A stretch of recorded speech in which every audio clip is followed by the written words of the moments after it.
Hello guys, तो मेरा नाम है श्रेय सालवी और आज की इस वीडियो में हम लोग बात करने वाले हैं ऑपरेटर्स की। स्पेसिफिकली हम लोग यहाँ पर अरिथमेटिक ऑपरेटर्स की बात कर रहे होंगे। अब ऑपरेटर्स क्या होते हैं? ऑपरेटर्स वो सिंबल होते हैं जो कि वैल्यूज़ पर कोई ऑपरेशन परफॉर्म करवाते हैं। ऑपरेशन परफॉर्म कराने के लिए आपको ऑपरेंट्स चाहिए। ऑपरेंट यहाँ पर मेरा कहने का मतलब वैल्यूज से ही है। अब ऑपरेंट डिफरेंट फॉर्म्स के हो सकते हैं। फॉर एग्जांपल, आप वेरिएबल्स का इस्तेमाल कर रहे हैं वैल्यूज़ का ना करते हुए, आप फंक्शन का इस्तेमाल कर रहे हैं आप वैल्यूज़ का ना इस्तेमाल करते हुए, तो ये आपके ऑपरेंट हो जाते हैं। यहाँ पर आपको कंफ्यूज नहीं होना है। अगर ऑपरेशन एक ऑपरेंट पर किया जा रहा है तो हम उसे यूनरी ऑपरेटर कहते हैं। अगर दो पे किया जा रहा है तो हम उसे बाइनरी ऑपरेटर कहेंगे। अगर तीन पे किया जा रहा है तो हम यहाँ पर टर्नरी, और ऐसे हम यहाँ पर कितने भी ऐड कर सकते हैं। It's like handsome, two sum, three sum, और आप ग्रुप वाली सीमा तक भी जा सकते हैं। कोई यहाँ पर लिमिट नहीं है, जितने चाहें आप यहाँ पर ऐड कर सकते हैं। अब अगर मैं बात करूँ अरिथमेटिक ऑपरेटर्स की, तो ऐसे ऑपरेटर्स होते हैं जो कि वैल्यूज के बीच में मैथमेटिकल ऑपरेशंस को परफॉर्म कराते हैं। तो सबसे पहले हम लोग अरिथमेटिक के अंदर यूनरी ऑपरेटर की बात कर लेते हैं। यूनरी ऑपरेटर हमारे पास अरिथमेटिक के अंदर दो ही होते हैं। एक होता है आपका एडिशन, दूसरा होता है आपका सब्सट्रैक्शन। ये बिल्कुल ऐसे ही काम करते हैं जैसा हमारा मैथमेटिक्स के अंदर हम काम करते थे। अगर किसी भी वैल्यू के आगे आप प्लस लगा देंगे तो यहाँ पर कोई भी रिजल्ट के अंदर चेंजेस दिखने को नहीं मिलेंगे। अगर मैं सब्सट्रैक्शन की बात करूँ तो आप किसी भी वैल्यू के आगे अगर आप सब्सट्रैक्शन लगा देंगे तो यहाँ पर उसका जो आउटपुट है वो नेगेटिव में चेंज हो जाएगा। इसे हम प्रैक्टिकली परफॉर्म करवा के देखते हैं। यहाँ पर मैं एक वेरिएबल बना लेता हूँ, ए इक्वल टू 1, 14 ले लेते, चलो बी इक्वल टू यहाँ पर मैं ले लेता हूँ 4, और यहाँ पर मैं सी इक्वल टू 2 ले लेता हूँ। और जैसे मैं इसे एग्जीक्यूट करूँगा यहाँ पर मेरे को ए बी सी की वैल्यू देखने को मिल जाती है। अब मैं ये चाहता हूँ कि मुझे नेगेटिव ए अगर बनाना तो मुझे सिर्फ इसके आगे माइनस लगाना, और जैसे मैं इसे एग्जीक्यूट करूँगा ये मुझे -14 दे देगा। अगर मैं इसके आगे प्लस लगाता हूँ तो यहाँ पर मुझे कोई चेंजेस देखने को नहीं मिलेंगे, जो कि नॉर्मली होता ही है हमारे मैथमेटिक्स के अंदर। और कोई भी अगर आपसे ऐसा पूछे कि बाय डिफॉल्ट आपकी जो वैल्यू होती है वो कैसी होती है, तो उसे बोलना कि यूनरी एडिशन की वैल्यू यहाँ पर होती है। तो ये बात हो गई हमारे यूनरी ऑपरेटर्स की। अब मैं बात करता हूँ बाइनरी ऑपरेटर्स की। ऐसे ऑपरेटर्स जो कि कम से कम परफॉर्म होने के लिए दो वैल्यूज मांगते हैं।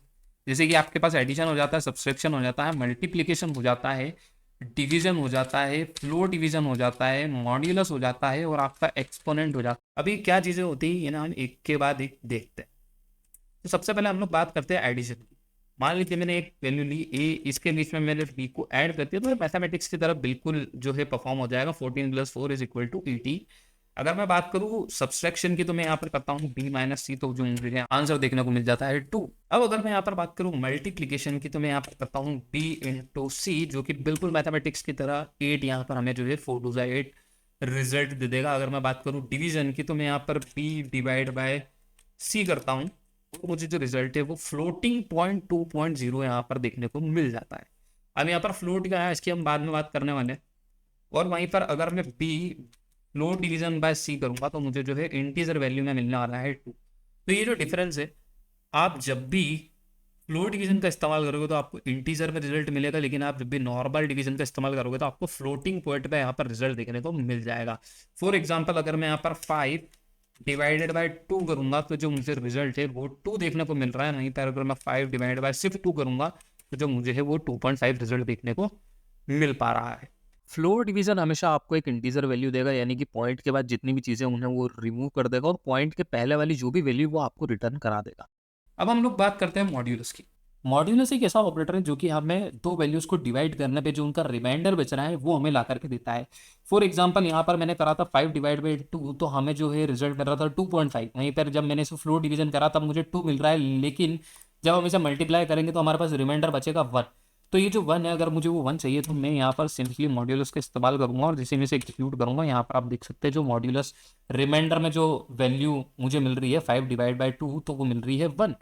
इसी तरीके से हमारे पास एक होता है एक्सपोनेंट। एक्सपोनेंट होता है किसी की पावर किसी पे। फॉर एग्जाम्पल, यहाँ पर हम देख लेते हैं बी की पावर सी। हम इसे ऐसे ही रीड करेंगे, यहाँ पर जो बी है उसकी पावर सी कहलाई जा रही है। और जैसे ही मैंने इसे एक्सपोनेंट करा तो यहाँ पर आप देख सकते हैं मुझे बी की पावर सी, यानी हमारा बी की पावर सी क्या था, 4 की पावर 2 जो है वो मुझे रिजल्ट देखने को मिल जाता है। 4 फोर्जा यहाँ पर जो मुझे रिजल्ट है वो 16 देखने को मिल जाता है।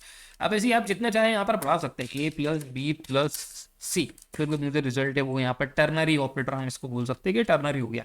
इसे अगर मैं यहाँ पर A plus B plus C plus 9 कर दूंगा तो ये जो है हमारा क्वार्डिनरी या क्वार्टरनरी, जो भी आप बोलना चाहे वो बोल सकते हैं। तो यहाँ पर ये जो है हमारा अरिथमेटिक जो ऑपरेटर है ये समाप्त हो चुका है। और यहाँ पर मैं यहाँ पर काफ़ी सारे क्वेश्चन लेना चाहता हूँ, लेकिन मैं क्वेश्चन लेना नहीं चाहूँगा क्योंकि मैं चाहूँगा कि आप लोग ये जो क्वेश्चन है वो खुद ही करें। यहाँ पर जैसे फॉर एग्जांपल हम यहाँ पर जाते हैं, सिंपल इंटरेस्ट का एक एग्जांपल उठाते हैं। तो यहाँ पर ये जो भाई साहब ये बोल रहे हैं, write Python program to calculate simple interest, जहाँ पर प्रिंसिपल 1000 का हो और 3 साल का जो है टाइम दिया गया है और 5% का रेट पूछा गया है। तब मैं क्या करता हूँ, मैं इस पूरी चीज़ को हटा देता हूँ अभी के लिए, लाइक मैं इसको ऐसे हटा देता हूँ और मैं इसे प्रिंट नहीं करता हूँ, कंट्रोल शिफ्ट एंटर करके मैं इसे सबमिट कर देता हूँ। तो ये मुझे बोल रहा है कि आपने रेट को डिफाइन करा है।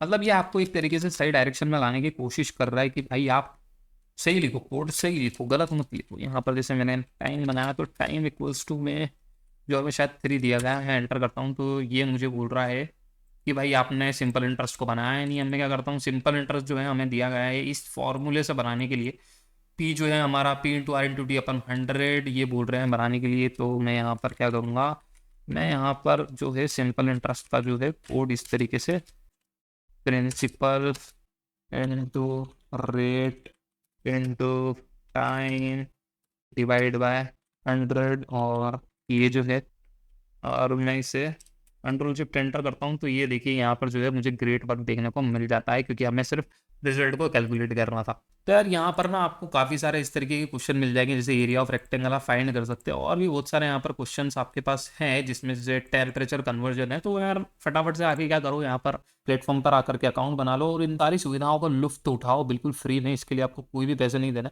तो आज के वीडियो में इतना ही गाइस, कल के वीडियो में हम लोग बात कर रहे होंगे हमारे नेक्स्ट ऑपरेटर के बारे में, जो कि है रिलेशनल ऑपरेटर्स।